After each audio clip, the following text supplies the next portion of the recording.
Sa siwang ng kurtina may isang babae na nakasilip doon. Tinatanaw ang bawat taong dumadaan sa kalsada habang may nakapaskil na nakakakilabot ng ngiti. Bumukas ang pinto ng silid at iniluwa roon si Gab na may dalang maliit na supot. Sinalubong agad niya ito at kinuha ang dala. Tuwang-tuwa si Jeannie nang makita kung ano ang laman nito. "Salamat, Gab. Sa wakas makakapaghapunan na rin ako." Pumunta ang mag-asawa sa kusina at iniligay ni Jeannie sa plato ang kunting laman ng tao. "Pasensya ka na, mahal ha. Kunti lang naiuwi ko. Nakabantay kasi sa akin ang pamilya ng binalsamo ko." "Ayos na to. Ang importante, may maipantawid gutom ako. Nagluto nga pala ako ng paborito mong kaldereta. Kaya lang matabang yun. Pagpasyensyahan mo na lang, Gab ha. Nalalapnos kasi ang balat ko kapag may asin. Napakainit nga ng pakiramdam ko kanina habang nagluluto. Kahit anong gawin ko, hindi ako mapakali kaya itinapon ko na sa basurahan ang sisidlan na may asin." "Ayos lang, mahal. Ako nang bahala. Pagkatapos mong kumain, iimpake mo ng mga gamit mo. Isasama kita sa probinsya namin nang sa ganon, makilala mo ng pamilya ko. Basta behave ka lang. Akong bahala sa'yo doon. 2 linggo lang leave ko kaya susulitin natin ang bakasyon sa amin." Napangiti agad si Jeannie sa narinig. Subalit sa kaibuturan ng kanyang puso, nalulungkot siya dahil naalala niya ang pamilya na nasa probinsya ng Aklan. "Promise? Kailan tayo luluwas?" "Ngayon. Tutal hindi naman kalayo ng probinsya namin dito. Mahigit 3 oras lang ang biyahe kaya hindi maaabutan ng gabi sa daan." Matagal nang hindi nakakabakasyon sa probinsya si Jeannie, kaya nai-excite siya na makapunta sa probinsya ng kanyang asawa.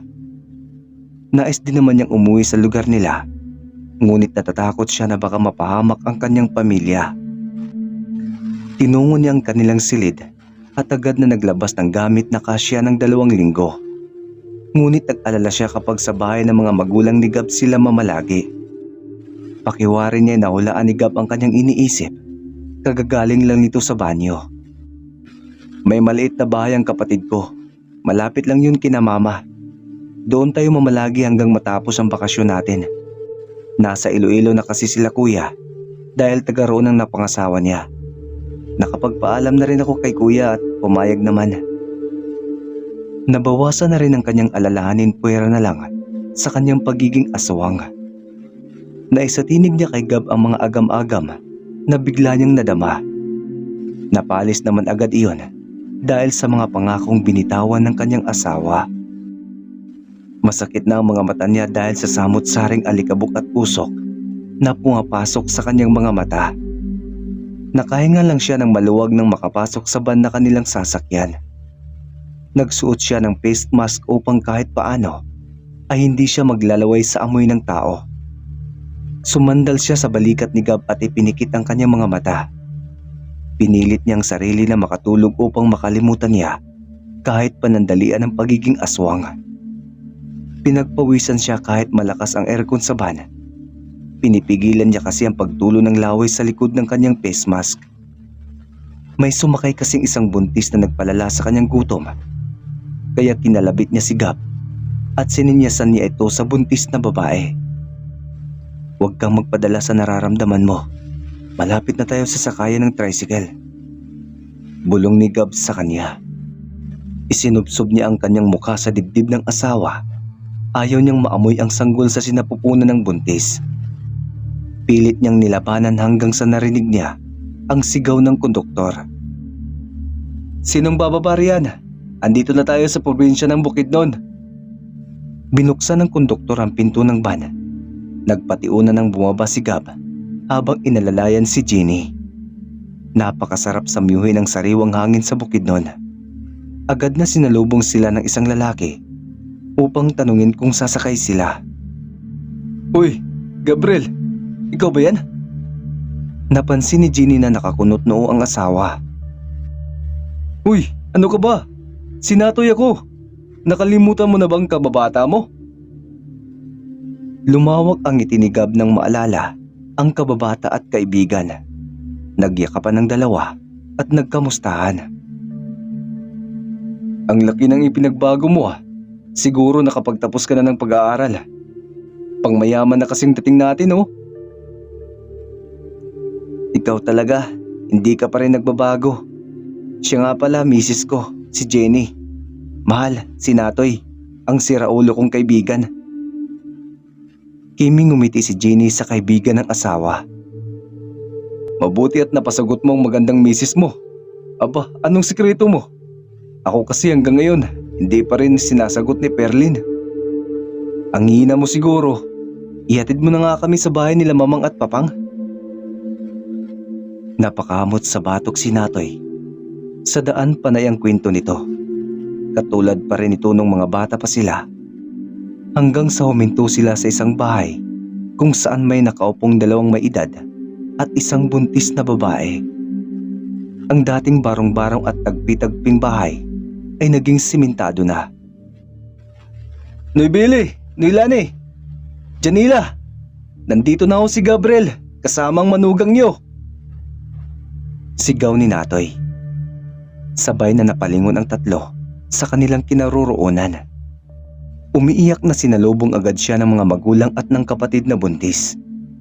Umiiyak ito habang pinaghahampas ang kanyang braso. Alam mo bang kung gaano kami nag-alala sa'yo? Ang sama mo, hindi mo nagawang ipaalam sa amin kung nasaan ka. Ginulo ni Gabriel ang buhok ng kapatid sa kaniyakap. Gumanti naman ito ng yakap sa kaniya. Napapalunok naman ng laway si Jenny habang pinagmamasdan ang umbok ng tiyan ng kapatid nito. Ipinakilala niya si Jenny sa kanila na ikinalulugod naman ng mga ito. Niyakap pa ng kanyang mama ang asawa niya habang masaya namang nakipagkwentuhan ang kanyang papang kay Jenny. Ganoon din naman si Janela na nakahawak pa sa kamay ni Jenny. Pasimpleng iniwas ni Jenny ang tingin sa tiyan nito at ngumiti sa kanyang bayaw. Ikaw bata ka, di mo man lang kami binalitaan na nag-asawa ka na. Mahigit 5 taon mo kaming tinikis. Kahit tawag o text man lang, hindi mo ginawa. Akala namin tuloy kung ano nang nangyari sa'yo. Himig pagtatampo nito. Patawad po mamang, papang, at sa'yo na rin Janela. Kalimutan mo na yon.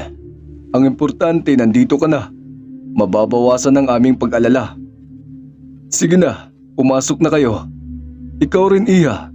Sa loob na natin itutuloy ang kwentuhan. Pumasok ka na rin dito Natoy. Babalik na lang ho ako mamaya. Mamamasada pa po ako. Gab, may utang ka sa aking isang sakong kwento. Basta babalik ho ako mamaya. Marahang tumango si Gab sa kaibigan. Iginiya niya ang asawa papasok sa bahay nang bigla itong napahinto sa labas ng pintuan. Nilingon niya si Gab at sinabi na may mga pangontra sa aswang ang kanyang pamilya. Natigilan naman ito, ngunit hinila ng kanyang ina si Jenny papasok. Huwag kang mahiya, Iha. Tanggap namin kahit sino ang nais na mapangasawa ni Gab. Maupo ka muna dyan at isasala ko lang ang bugas na kape. Tamang-tama ang dating nyo dahil nagluto ako ng bibingka. Masarap yun ay pares sa kape. Teka, maupo ka muna riyan. Gabriel, samahan mo muna rito si Jenny upang hindi mabagot. Maiwan na kita sandali ha. Tumango si Jenny sa biyenan. Pagkaalis nito'y tumayo siya para lumabas. Hindi talaga siya mapakali. Ang init ng kanyang pakiramdam na parang nalalapnos na ang kanyang balat. Pinagpawisan na rin siya ng malagkit. Ngunit sa kanyang pag-alis ay nakasalubong niya ang asawa papasok sana sa bahay. Kailangan ko nang umuwi sa atin. Kapag nanatili ako sa bahay niyo, baka mabulgar ang aking lihim o di kaya baka malagay sa panganib ang buntis mong kapatid. Sandali lang, diyan tayo sa kabilang bahay mananatili. Ako nang bahalang magpaliwanag sa kanila. Kailangan mong sanayin ang sarili mo na makihilubilo sa kanila. Magpahinga ka na. Kaya pumasok sila sa bahay ng kapatid ni Gab. Maluwag ang loob nito at malinis. Halatang hindi pinabayaan ng bahay. Pagsapit ng gabi ay muli na namang nagsimula ang kalbaryo nila. lalo pat kabilugan ng buwan. Nagising si Jenny nang biglang sumakit ang kanyang tiyan. Namimilipit siya sa sakit ng magising si Gab dahil sa komosyon na kanyang nilika. Napabalikwas ito ng bangon nang makita na humaba ang kanyang mga kuko at may mapupulang mga mata. Naging magulo ang buhok ni Jenny at parang may sariling buhay na gumagalaw ito sa ere. Tinubuan din ito ng matatalas na pangil at mabalasik ang titig nito kay Gab. Pinigilan niyang asawa nang makita na tatalon sana ito sa nakabukas na bintana. Subalit lubhang malakas si Jenny kaysa sa kanya. Ibinalibag lang siya ng kanyang asawa bago tuluyang nakatalon.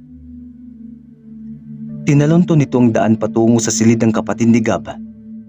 Paika-ika siyang lumabas ng bahay at pumitas ng baging na makabuhay na tanim ng ina ni Gab. Mabilis na nawala si Jenny pagdating sa madilim na bahagi ng silid ni Janela. Nagsimula na siyang kabahan nang hindi mahanap ang asawa, kaya kinalampag niya ang pinto ng bahay ng kanyang mga magulang. Agad naman siyang pinagbuksan ng kanyang mamang at walang salita na pinuntahan niya ang silid ng buntis niyang kapatid. Agad niyang hinampas ng baging ng makabuhay ang halimaw na nakadagan sa natutulog ng buntis na kapatid. Napaatras ito palayo habang umaatungal. Hindi niya ito binigyan ng pagkakataon na makatakas hanggang sa humandusa ito sa sahig. Nilapitan ni Gab ang kapatid upang gisingin sana, ngunit sinunggaban siya ng aswang. Tumama siya sa kabinet at agad na dinaganan ng halimaw. Pinagkakalmot siya nito hanggang sa muntikan ng mawakwak ang kanyang tiyan. Mabuti na lang at dumating ang kanyang mga magulang at nasabuyan ng asin si Jenny. Napasiksik ito sa sulok ng kama habang sapo nito ang umuusok na katawan. "Dali! Ipainom mo sa kanyang itong langis!" Wika ng kanyang papang. Tumalima agad siya at ibinuhos ang lahat ng laman ng maliit na butis sa bibig nito. Mas lalong lumakas ang atungan ni Jenny hanggang sa parang may nais itong isuka. Pagbalik ng kanyang mamang may dala na itong balde. Hinawakan ni Gab at ng kanyang ama ang magkabilang kamay nito hanggang sa sumuka ito ng mabaho at kulay itim. Kaya napatakip sila ng ilong at may isinuka itong sisiw. Tinakpan agad ng kanyang ina ang balde at sinunog sa labas. Kinaumagahan, nagising si Jenny na magaan ng kanyang pakiramdam. Wala siyang matandaan sa nangyari, ngunit naging normal ang mga gabing dati ay bangungot para sa kanya.